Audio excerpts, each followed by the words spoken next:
ground beneath our feet. My father, the digger, could have told you a thing or two about the unsolidity of solid ground. The tunnels of pipe and cable, the sunken graveyards, the layered uncertainty of the past, the gaps in the earth through which our history seeps and is at once lost and retained in metamorphosed form, the underworlds at which we dare not guess.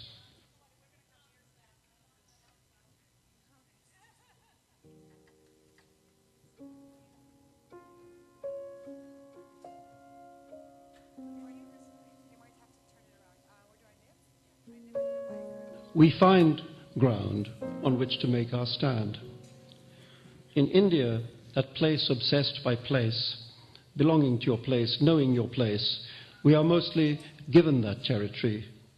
And that's that, no arguments, get on with it. But Ormus and Veena and I, we couldn't accept that. We came loose.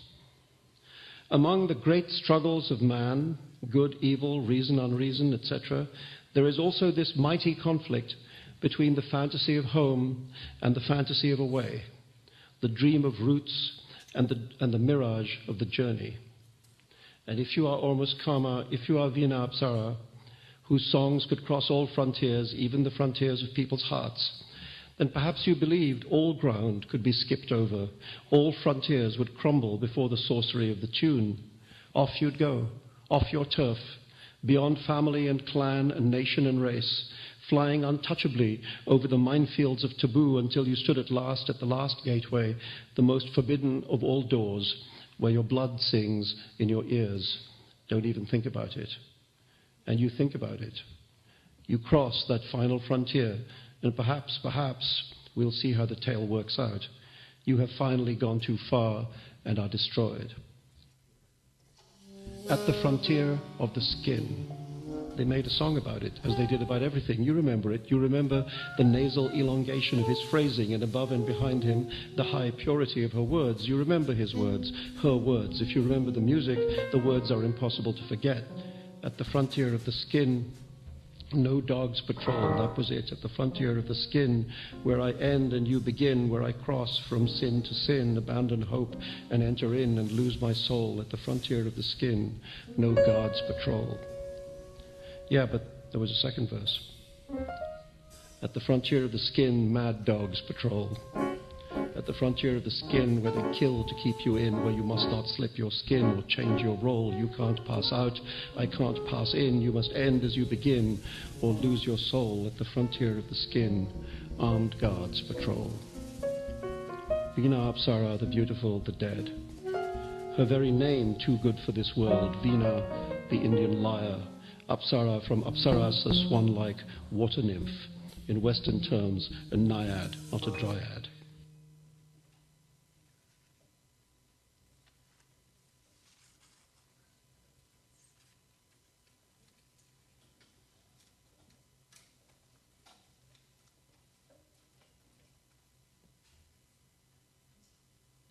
For a long while, I believed that in every generation there are a few souls, call them lucky or cursed, who are simply born not belonging, who come into the world semi-detached, if you like, without strong affiliation to family or location or nation or race.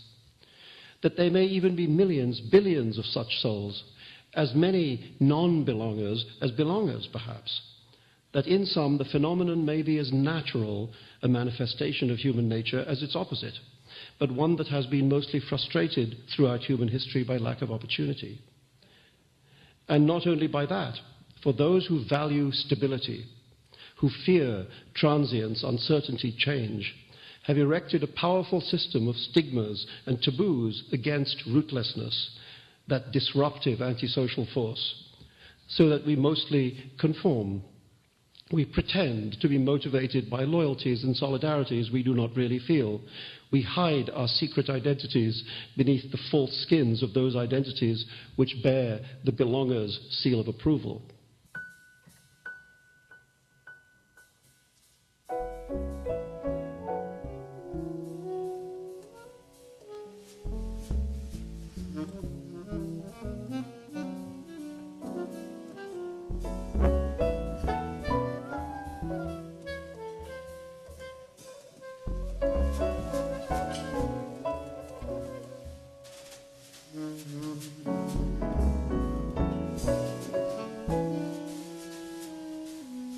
but the truth leaks out in our dreams.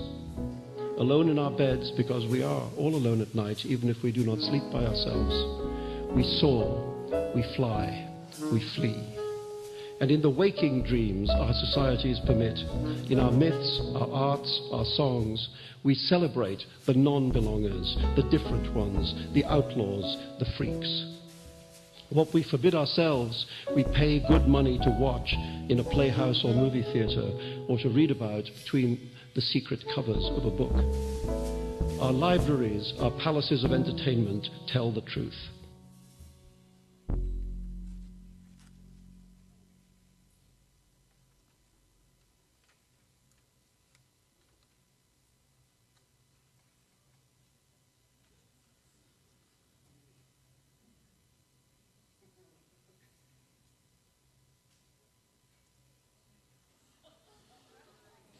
Disorientation is loss of the East.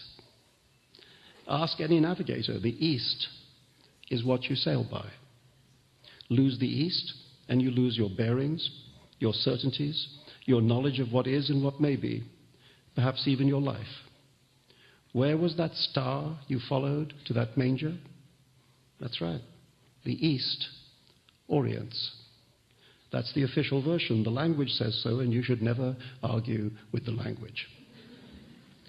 But let's just suppose, what if the whole deal, orientation, knowing where you are and so on, what if it's all a scam?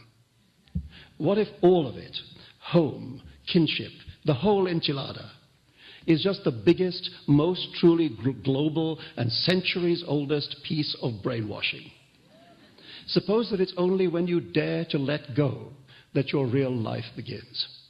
When you're whirling free of the mothership, when you cut your ropes, slip your chain, step off the map, go absent without leave, scram, vamoose, whatever. Suppose that it's then, and only then, that you're actually free to act, to lead the life nobody tells you how to live, or when, or why, in which nobody orders you to go forth and die for them, or for God, or comes to get you because you broke one of the rules, or because you're one of those people who are, for reasons which unfortunately you can't be given, simply not allowed. Suppose you've got to go through the feeling of being lost into the chaos and beyond. You've got to accept the loneliness, the wild panic of losing your moorings, the vertiginous terror of the horizon spinning round and round like the edge of a coin tossed in the air. You won't do it. Most of you won't do it. The world's head laundry is pretty good at washing brains. Don't jump off that cliff, don't walk through that door, don't step into that waterfall, don't take that chance, don't step across that line, don't ruffle my sensitivities, I'm warning you now, don't make me mad, you're doing it, you're making me mad. But just imagine you did it. You stepped off the edge of the earth, or through the fatal waterfall, and there it was, the magic valley at the end of the universe. The blessed kingdom of the air.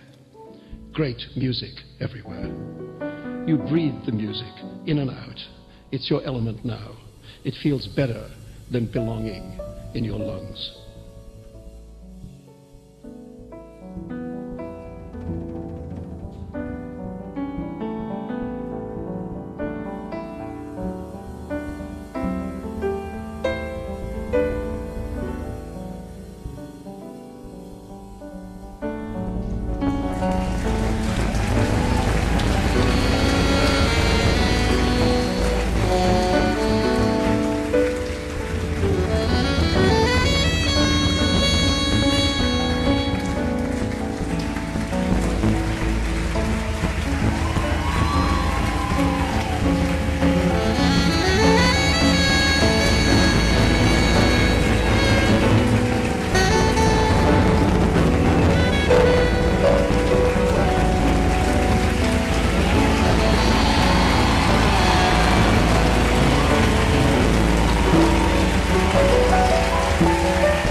But just imagine you did it.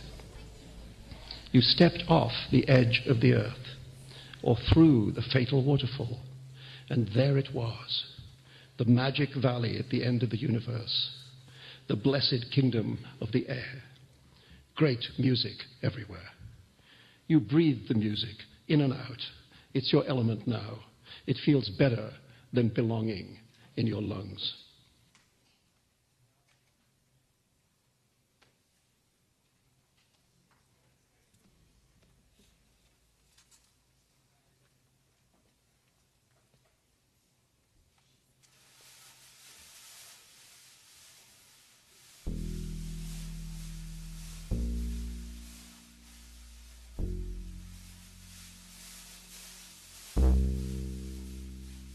Молчание дерева поет, лес занялся огнем. Я с ним запеть не мог от слез, ни речием своим. Я, как партняшка братьев Гримм, к его стволу прирос. А чтобы ветер не унес, утюг держал в руке. Казалось, память тяжелей литого чугуна, но память слепок, мерка, вещь, а ты уже не тот. Огонь и ветер взял сполна, что было всех милей. Песок и пепел дал взамен. Так дерево поет.